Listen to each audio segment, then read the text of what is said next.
In this video, we are going to see what other parameters are available for us to do a nozzle FEM calculation.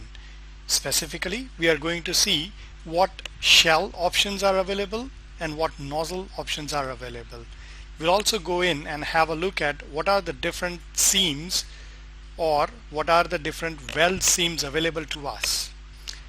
So let's go and have a look at different options. The first thing, after you have selected the general parameters, is the standard that you need to use for the design calculation. There are different standards based on the different country or geographic location that there is Russian standard, there is ASME standards, EN and JB. For this calculation, we are going to select ASME division section 8 division 1. For this calculation, we are going to select ASME section 8 division 1 as our go-to standard. I'll just quickly highlight what are the main differences between the standards. So when we select ASME section 8 division 1, you can see that the weld seam, we are just getting this option here where we can manually enter the weld strength factor. If we go in and select Russian standard, it comes up with different way of selecting the different types of weld joint coefficient depending on what type of welding has been done. Similarly, the strength factor of nozzle, we get nearly the same information, and strength factor of carrying element weld in junction zone. Again, the values or the options that you get are similar. Depending on what option you select, the coefficient would be different. These all options are not available when you select ASME section 8 division 1 or division 2 calculation, but you can manually enter them in here. The next set of things that you need to select is what type of base element, or a cylinder or a head or a spherical head or a flat head is this nozzle connected to. If you select cylindrical shell, there are sub options that you need to choose from. First is horizontal, second is vertical, and as you can see, the cylinder becomes vertical, the base cylinder becomes vertical here, and you can also select that it is a storage tank. When you do that, the calculation sets are different for a storage tank nozzle. For this instance, we are going to select horizontal cylindrical shell base element. Next option is conical shell. So this nozzle that you have is available on the conical shell. The next option is elliptical head. So when the nozzle is available on the elliptical head, you can select this different option. The next one is hemispherical head. The next option is flat head. And the last option is main pipe. So you can select that this nozzle is available on the main pipe and carry out this calculation. So let's go back and select cylindrical shell with horizontal apparatus. Next, we are going to see what different types of elements or the materials are available for this element or the cylindrical shell. You can click on this two arrows and it will bring up a new window in which you can select what reference standard you want to use. Because we are doing the calculation as per ASME section 8 division 1, we would select ASME section 2 part D, and then we will select what is the name of the material. For this calculation, I have selected SA1548. Next, you need to select what type or what grade of that material are you selecting. I have selected 7-490. Here, Nozzle FEM says that the type of material we have selected is a ferrous material with a carbon content less than 0.3%, and the type of the workpiece is a plate. So we are generating or we are fabricating this shell from a plate. Nozzle FEM also says that the thickness range of this material or for this plate is less than or equal to 150 millimeters. So you can only select this plate up to 150 millimeters. Selection of material can also be done based on the fragment of name that you provide here. So if you know just a fragment of name, you can just enter it here and click on find. You can also select it based on the type or grade. So if you know just the type or grade, you can just enter it here and you'll get an option there. You can select it based on the material type, whether it's ferrous, zirconium, nickel, cobalt, titanium, or light alloy. You can also select it based on the steel grade.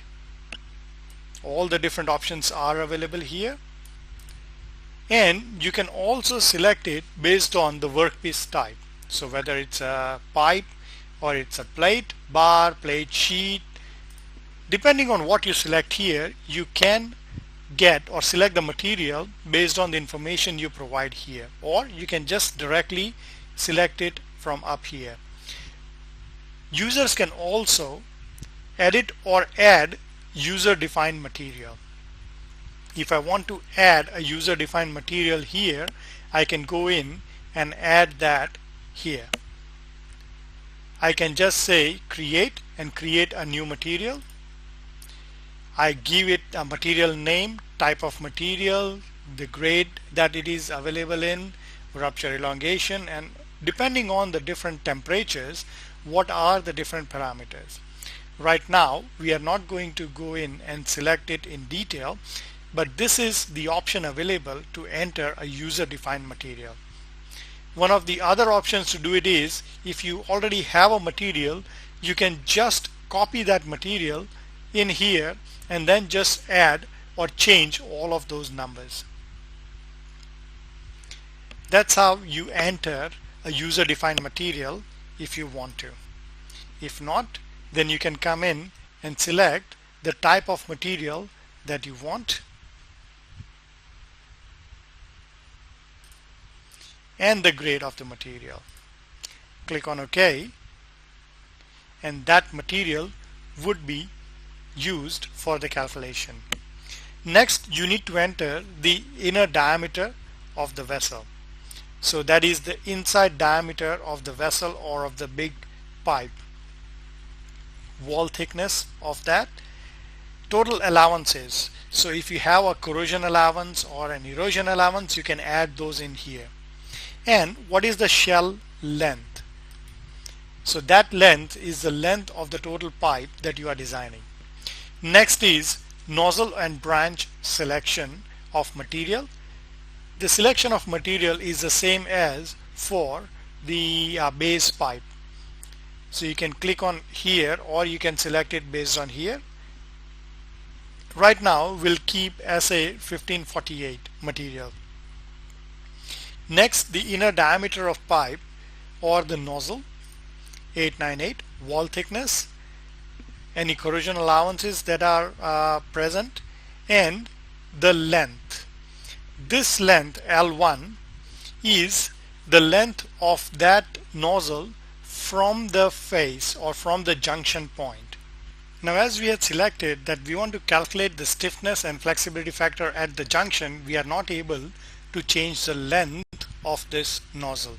If we say that we want to check it on the edge of the nozzle, which is here, then you can go in and select the length of the nozzle or the protrusion of that nozzle outside the shell.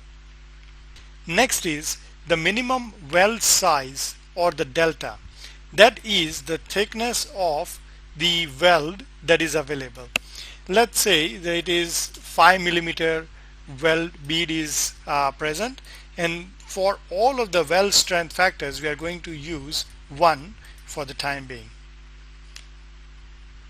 Next is design temperature.